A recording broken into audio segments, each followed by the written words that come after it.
आज हम लोगों के स्टूडियो में आए हैं, एक कोटवा के मेहमान है, एक बैडिया बनारस के मेहमान है, और हम लोग बुनकर की समस्याओं पर बातचीत करेंगे। तो सबसे पहले जो कोटवा मेहमान है, आप अपना तारुफ दीजिए। जी, मैं अनवर सागर कोटवा का रहने वाला हूँ। मैं वर्तमान समय में वहाँ पर वार्ड मेंबर भी हूँ और भारतीय राजनीति में राष्ट्रीय जनवादी मोर्चा से जुड़ा हुआ हूँ और राष्ट्रीय जनवादी मोर्चा में मैं बतौर जिला प्रभारी वाराणसी हूँ। और जहाँ भी बुनकरों की बात होती है लोग हमको बुलाते हैं और बुनकरों की तरफ से मैं बुनकरों की आवाज़ सरकार के समक्ष रखता हूँ। आप अपने बारे में बताइए। जी, मेरा नाम नसरुद्दीन अंसारी, मैं बजरडीहा मोहल्ला रजा नगर का रहने वाला हूँ। तो आज हम लोग बुनकर के जो समस्याओं को आप लोगों के सामने रख रहे हैं, जैसे कि जो गरीब बुनकर एक है, एक अमीर बुनकर है। गरीब बुनकर जो कि एक मशीन, 2 मशीन, 3 मशीन चलाते हैं, वो ज़्यादातर ना बत्ती के बिल दे पाते हैं और उनको तरह तरह से प्रताड़ित किया जाता है, ताली बाना के नाम पर काम या नक्शा चेंजिंग के नाम पर। तो इस तरह की जो समस्याएं हैं और बिजली के वो बिल भी नहीं जमा कर पाते हैं, तो इसके बारे में बताइए कि आदमी क्या करे। समस्या इतना ज़्यादा है बुनकरों का कि बुनकर का एक साल में 6 महीना मशीन चलता है, 6 महीना बंद रहता है। 6 महीना बंद रहता है और उसके बाद कभी तानी नहीं है, कभी बाना नहीं है, कभी धागा नहीं है, कभी जो है लाइट नहीं है, कभी मशीन बिगड़ा हुआ है। इसके कारण 6 महीने से कम मशीन चलता है और 6 महीने से ज़्यादा मशीन बंद रहता है। बुनकर समाज की ये स्थिति है कि वो सही तरीके से ना बिल जमा कर सकता है, ना सही तरीके से अपने बच्चों का पालन पोषण कर सकता है। बुनकर समाज बनारस जो है, लोगों का तन ढांकने वाला बुनकर आज अपने बच्चों का पेट भी सही तरीके से पाल नहीं रहा। ये बुनकर की स्थिति हो चुकी है। बजरडीहा की धरती पे सैकड़ों ऐसे कारखाने हैं, हैंडलूम और पावरलूम, जिसमें पानी भरा हुआ है। आज हमारे बीच कोई नेता नहीं आ रहा है, कोई इंसान नहीं आ रहा है। चुनाव करीब आता है तो लोग हमारा वोट लेने के लिए आ जाते हैं और कहते हैं कि हम जहां से खड़े होते हैं वहां नेतागिरी शुरू होती है। मगर आज बनारस का बुनकर भुखमरी के कगार पे है। बनारस छोड़ के अलग अलग शहरों में, सूरत, बेंगलुरु, हैदराबाद, बम्बई, दिल्ली, अलग अलग शहरों में जाके अपनी रोजी रोटी तलाश कर रहा है अपने बच्चों के पालन पोषण के लिए। बुनकर का हालत इतना बद से बदतर हो चुका है कि अनगिनत 1500 रोज बुनकर जो है बनारस छोड़ के प्लान कर रहा है। इसका जिम्मेदार यहाँ के बड़े गिरस्ता और कुछ जिम्मेदार लोग इसके जिम्मेदार हैं। तो बुनकर प्राधान्य तंजीम जो और भी जो यहाँ के सरदार वगैरह हैं, इन मुद्दों पर बातचीत करते हैं कि नहीं करते हैं? अभी नहीं, हमारे सामने तो कोई ऐसा बात नहीं आया कि ये लोग जो तो इस मामले को बहुत सीरियस लिए हैं। तो हमेशा ये लोग बात करते हैं कि बुनकर जो तो यहाँ से पलायन कर रहे हैं, लेकिन पलायन कर क्यों रहे हैं, इस पर बात होनी चाहिए कि आखिर वो पलायन क्यों कर रहे हैं। अब जाहिर सी बात है, उनको मजदूरी कम मिल रही है। मजदूरी कम मिल रही है, सही समय से पैसा नहीं मिल रहा है, सही समय से धागा नहीं मिल रहा है। इसके वजह से वो लोग जो है, ऐसा स्थिति है कि 4-5 महीना जो है तो लग जा रहा है, लोगों का जो है तानी नहीं सक पा रहा है। इसके वजह से बुनकर पलायन कर रहे हैं। तो यहाँ से जो पलायन कर रहे हैं, तो गरीब बुनकर पलायन कर रहे हैं या अमीर बुनकर पलायन कर रहे हैं? अरे वो एक साल ना माल बिकी तब भी रईस लोग यही ढिल रहे हैं। गरीब परिवार के लोग जा रहे हैं, तो जो जिसका पैसा है रोज कुआं खदना, रोज पानी पीना, वो लोग यहाँ से जो है सूरत, बेंगलुरु, हैदराबाद जा रहे हैं। लेकिन हमने चाहा ही नहीं, एक शायर कहा ना, हमने चाहा ही नहीं वरना हालात बदल सकते थे। मेरे आंखों के आंसू उनके आंखों से निकल सकते थे। हम तो ठहरे रहे झील की पानी की तरह, दरिया बनते तो बहुत दूर निकल सकते थे। तो बुनकर समाज अपना हालात बदलने की कोशिश भी नहीं कर रहा है। आज हमारे समाज के लोग 2 घंटा 3 घंटा चाय पान के दुकान पर बैठ के अपना वक्त बिता देंगे, मगर उनसे कहा जाएगा कि एक मीटिंग है बुनकर समाज का, तो कोई नहीं आएगा। आज जो हमारे साथ हो रहा है, इसके जिम्मेदार कहीं ना कहीं हम खुद हैं। तो लेकिन जहाँ तक सब्सिडी की बात है, लोग सरकार से जब करते हैं तो वो ज्यादा से ज्यादा किलोवाट पर सब्सिडी की बात करते हैं। लेकिन जो गरीब बुनकर है, जो बिल नहीं दे सकता है, तो उनके लिए 1 किलो, 2 किलो, 3 किलो तक कुछ कम रेट के लिए ये लोग बात नहीं करते। 1-2 किलो की बात ही नहीं है। एक मशीन लगाने वाला इंसान अपना रकम बेच के, अपने वाइफ के कान की बाली बेच के, सोने का हार बेच के या कुछ भी बेच के वो पावर लूम लगाता है।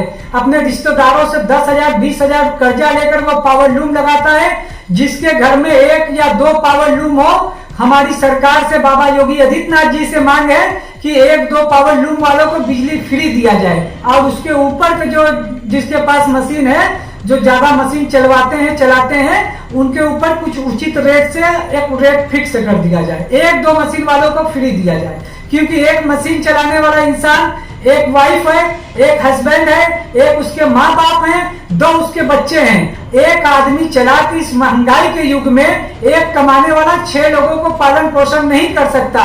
उसमें से हर महीने उसको 400 450 रुपया बत्ती का बिल भी जमा करना पड़ेगा।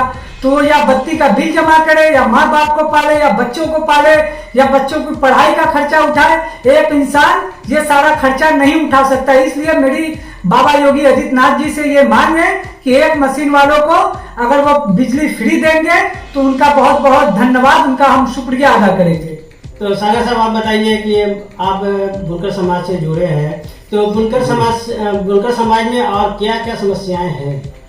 देखिए, ये आपका सवाल तो बहुत ही बड़ा सवाल है। आपने इस मुद्दे पर बहस शुरू किया है। मैं स्वागत करता हूं आपके चैनल का और आपका।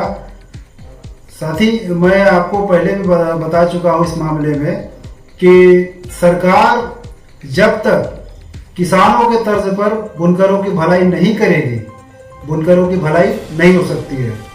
इसलिए मैं सरकार से मांग करूंगा कि जैसे किसान के लिए सरकार धान और गेहूं का रेट तय करती है, उनका अनाज पैदा होने के बाद जो रेट तय किया जाता है सरकार द्वारा, वो बहुत ही लाभकारी चीज़ है। इसी तरह मैं चाहता हूं कि बुनकरों की जो साड़ी तैयार होती है, उनका पक्का माल जो तैयार होता है, उसको बेचने के लिए सरकार द्वारा कोई क्रय केंद्र खोला जाए, ताकि ये अपना पक्का माल बना करके बुनकर वहां जाकर के बेच सके कम से कम।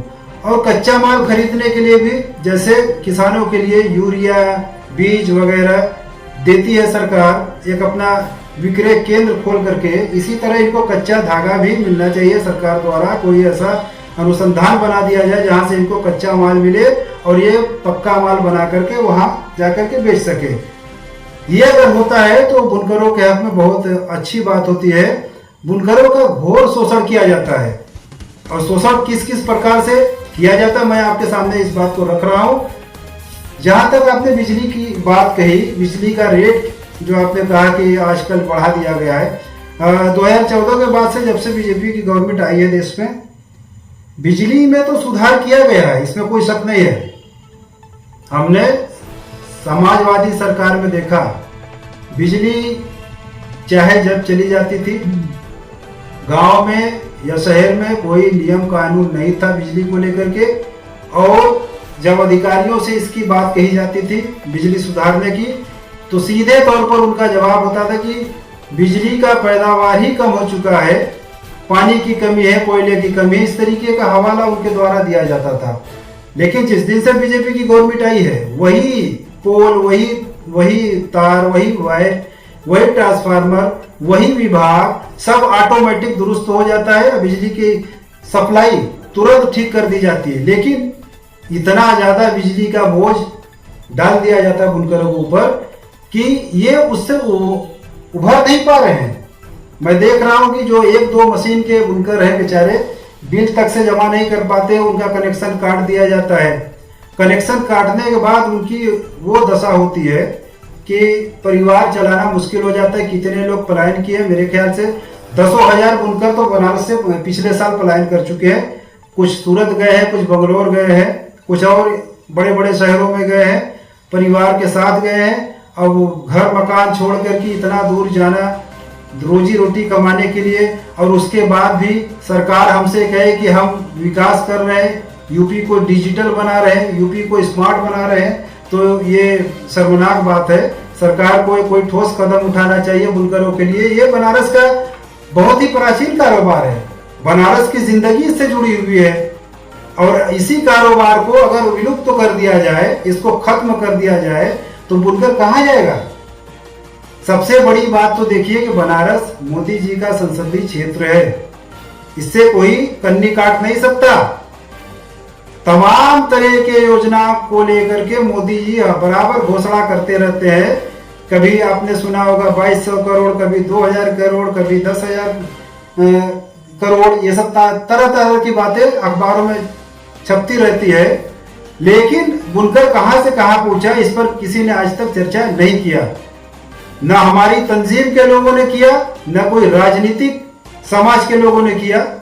पिछले 2 साल पहले मैंने देखा था कि ये सब्सिडी को लेकर के, फ्लैट रेट को लेकर के जगह जगह गांव गांव में लोग घूमते थे, तंजीम इकट्ठा करके बैठ करके बातचीत करते थे।